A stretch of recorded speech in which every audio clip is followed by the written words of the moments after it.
ভুয়া মুক্তিযোদ্ধা কে? এই কুমিল্লার আব্দুল করিম দেবিদ্বারে সাবেক এমপি তাকে মুক্তিযুদ্ধর তালিকায় যাচাই-বাছাই থেকে বাদ দিয়েছে।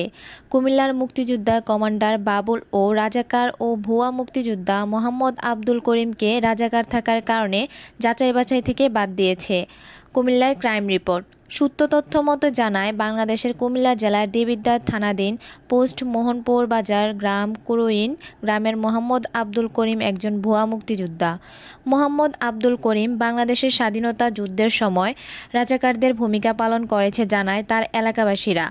এলাকায় ঘুরে বর্তমানে মোহনপুর ইউনিয়নের চেয়ারম্যান ময়নাল হোসেনের দেওয়া তথ্যমতো জানা যায়, সে একজন জঘন্য রাজাকার ছিল।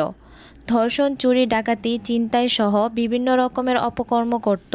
১৯৭১ সালে মহান স্বাধীনতা যুদ্ধের সময় বাংলাদেশের নাগরিকদের হয়রানি সহ পাকিস্তানি আর্মিদের কাছে বাংলাদেশের অসহায় মানুষদের তুলে দেয় সেই রাজাকার মোহাম্মদ আব্দুল করিম।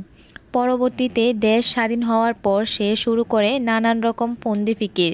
রাজাকার হওয়ার সত্ত্বেও বিভিন্ন লোকধারা মুক্তিযুদ্ধ হওয়ার জন্য বিভিন্ন কৌশল অবলম্বন করে। পরবর্তীতে মুক্তিযুদ্ধ মন্ত্রণালয়ের দেওয়া তথ্যমতে জানা যায়, সে বাংলাদেশের একজন রাজাকারের তালিকায় আছে।